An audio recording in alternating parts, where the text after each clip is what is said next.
Hi guys, Stage Developer here. Today I'm going to talk about privacy and applications for messaging that utilizes end-to-end encryption. So, if you haven't heard about end-to-end encryption before, this is in case you are not like a tech person, all I can say to you in a simple way that end-to-end encryption means that the communication between your device and the recipient's device is readable only by you and them, and nobody, not even the company that made the application, are going to be able to read the content of the messages. However, this is just a simple introduction about end-to-end encryption. And basically, what I would like to talk about today is I've been doing a bit of research on many of those applications in terms of privacy, which is like one of the biggest main concerns of a lot of people nowadays. And I am actually considering making an application that will beat all of the current applications on the market in terms of security, privacy, um, and also trust. Now, there are a couple of hiccups. So, despite the fact that I am capable of making a new app right now that is complete end-to-end encryption, fully secure, and so on and so forth, there will be a lot of issues that I might face, and this is something that I'm still kind of like considering whether or not there are some regulations that would otherwise prevent me from achieving a completely anonymous experience for people who are messaging each other. Now, do I want my app to be used by malicious actors or people who are using the technology to violate the law? My answer is, of course, a big no.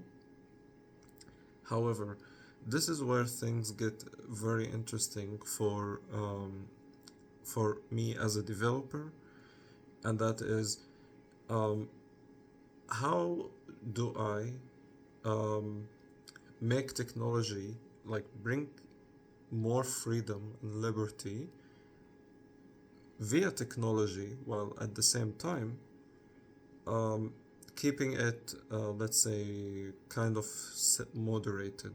And this is a very tricky question, but one would argue, I'm going to use maybe as a bit of an example. So you hear the argument all the time, oh, crypto is being used by pirates, whatever, bad people. But then you'd say, but cash would be used also for the exact same way. You could use cash for malicious things, and cash sometimes is untraceable. So this is a dilemma that when it comes to like privacy today in the digital age that we need to address. Um, is it, for example, ethical for me to create something that could be misused? Um, or is it better to create something that would bring people more freedom and actually, um, let's say, make it give people like remove many of the what I would call the like censorship tools or the monitoring tools that are like being used by God knows who, maybe not always in the best interest of the people. And that's again, this is one of those tricky questions and dilemmas that we need to think about. At the same time, the competition on the market when it comes to messaging apps is actually quite brutal. one would argue the only reason why apps such as Telegram, Signal, etc., the only reason that those got so popular is because somebody tweeted, some celebrity level person tweeted about them or said, I'm using this amazing app. And then you had like Telegram basically blew up during a period in which like basically they claim that they have been asked to give the decryption keys to the Russian authorities and that they have refused. And then you had like this back and forth between the company and the Russian government because they refused to give away some information on some of their clients. However, like the thing is, um, was this maybe just a marketing thing or was it actually real? We never know. Signal got popular because of Elon Musk, who tweeted about it. Honestly speaking, I never heard about the messaging app called Signal before Elon Musk spoke about it or tweeted about it on what was formerly known as Twitter. Now, just for the reference, I do not believe in everything Elon Musk does or says. I do believe that Elon Musk, like sometimes makes mistakes, but I'm just using him as an example on like how like some app got popular just because of someone.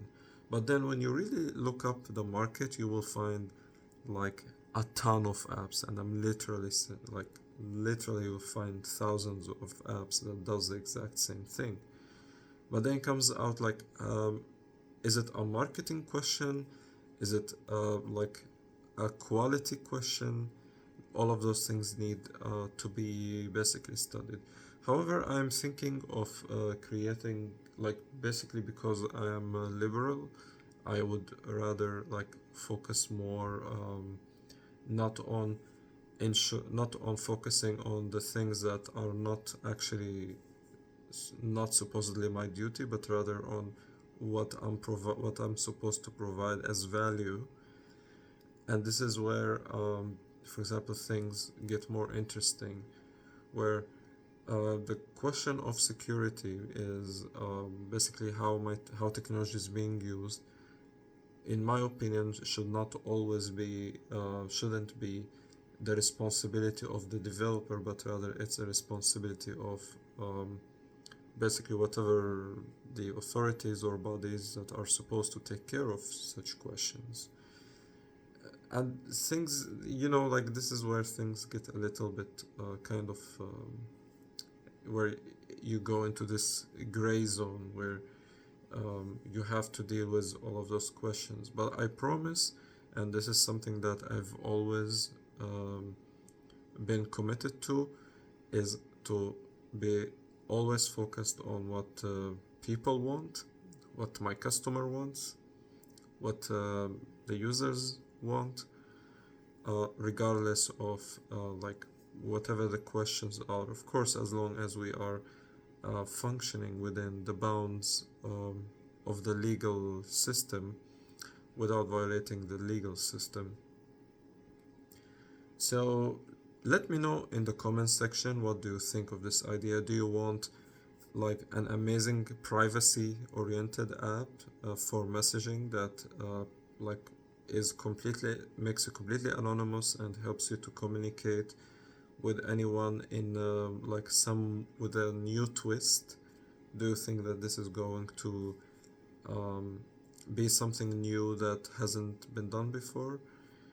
If you have any idea, please share it with me. And if you'd like to support me and my channel, check out my profile page. I have apps on Play Store that you could try for free, and also I'm teaching courses for people in tech. You can check out all of this in my profile. So thank you, and see you on the next video.